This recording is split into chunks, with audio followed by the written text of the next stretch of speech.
got my main man, BRYAN CALLEN here. I got him to come down to fucking Marlboro, New Jersey to talk some shit for an hour. What's happening, brother? It's good to be here, man. It is good. Great to see you. I miss you. I miss you. I miss you too. Yeah, and I was looking for the, because I have it.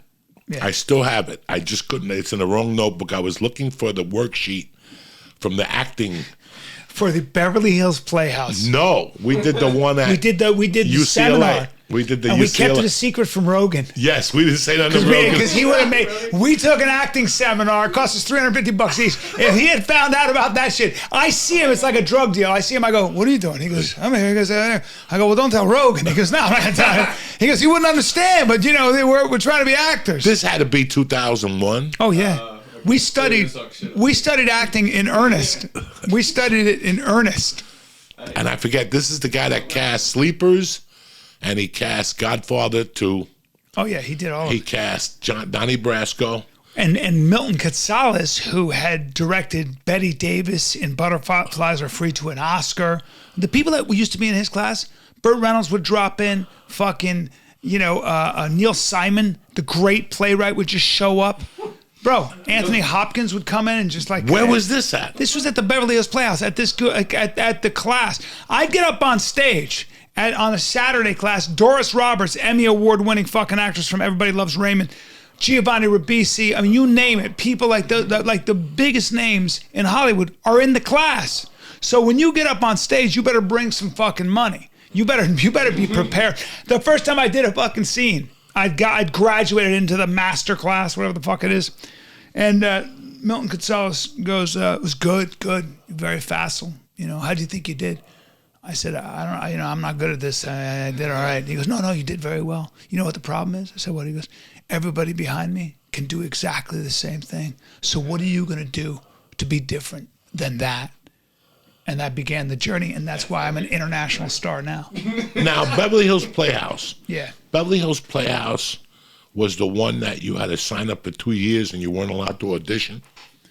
Well, it was a place where you started, there were tiers to it. And you had a beginner, intermediate, advanced, master class, all that shit. And it got a whole bunch of flack because it was Scientology. I remember. And if you read Going Clear about Scientology that Lawrence Wright wrote, the class features heavily. I did benefits at the Scientology Center for 9/11. I didn't give a fuck. I didn't know anything about Science. I don't give a fuck. I'm not going to get brought into it. And a lot of the Scientologists I knew were cool people. I mean, I did Kirstie Alley's show, and she was a Scientologist. We shot there because she was a big Scientologist. But that was why it got mentioned in that book, because Milton Katsalas he was clear. He'd reached clarity. Yeah. What a fucking brilliant thing. Yeah. But then he left. And when he left, it became this whole fucking thing. It's crazy how they had all those little acting things going on when we got to L.A. And they're still there, but since we're not into it, we don't know what's going on. You know why? Because you get to a certain age, and maybe it's a New York thing. Like, if you're going to come at me with a whole new philosophy, bro, I'm like, hey, listen, teach me how to act.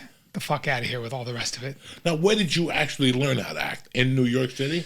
Yeah, I mean, I started out, I took some classes in college, and I said to myself, fuck, this is, I couldn't see a linear progression, right? If you want to be a great Olympic athlete, if you want to be a professional football player, there are tiers, there are stop gaps. You either make it in D1 or you don't. You either distinguish yourself in D1, you get drafted in the 6th round or the 1st round, whatever it is, you got to make that team. So you had these stopgaps.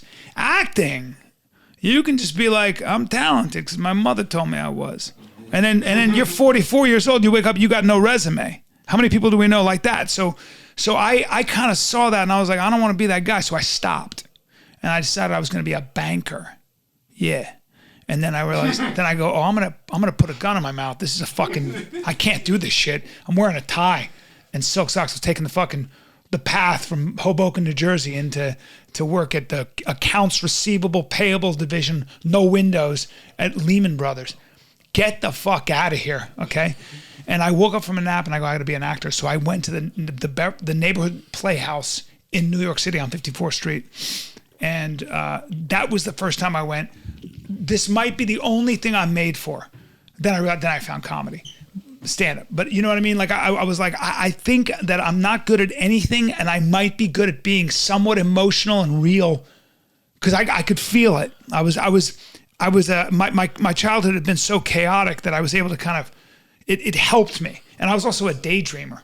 I was also I've always wanted to be anybody but me. Yeah, me too. Right? Yeah, we all do. You know what I'm saying? So I was like, I don't like who I am. So I was always fantasizing about being taller, stronger, faster, fucking Scottish, English, whatever the fuck it was. And then all of a sudden I saw you can make a living that way. And so then I went to but then you come out of theater school and now you got to compete. And I'm like, I don't know. I looked in the mirror and I went, there's nothing about me physically. They're not going to be like that. Oh, he's white, medium. You know, like my joke is I could pick your pocket in a parade, and what are you gonna tell the cops? He was brown hair, white, medium. I blend in, bro. I look like every other guy. Medium. So that's why I got into stand-up. But Patty Jenkins, who is the writer-director of Monster, Wonder Woman. She's supposed to do, I think she's doing Star Wars, big director. But I used to date her back in the day, 20 years ago. And she looked at me, she goes, hey, stop trying to be De Niro and walk in. You're not a brooding, deep actor. You're a jackass. You make all of us laugh. Stand-up comedy. She's the reason. She took me to see, she goes, we're going to watch some comedy. It happened, I'm at the New York Comedy Club. Who's up on stage? I don't know. Greg Giraldo, Louis C.K., Dave Attell, monsters. And I've never done it, and I'm doing this all the time. I'm biting my nails. I'm so overwhelmed with how funny they are. And I'm like, I'll never do this. Now, before you go any further. Yeah. How do you feel about not being a deep actor? I could give a fuck like me. Listen to me. This is the truth. And I came to terms with this. I'm 55 years old. I came to terms with this about 2 years ago. I've never been on set where I didn't want it to be over. It's like eating a salad. Like I eat a salad because in the back of my mind I think, well, I'll eat this fucking salad that's bullshit, but maybe I won't die of cancer, early. Right. I'm not going to restaurants because they got good salads. I'm an American. You understand?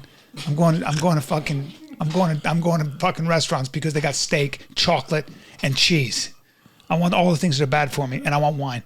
I'm not going there because I've never gone. They have really good vegetables. The side vegetables and the salads are amazing. The fuck out of here.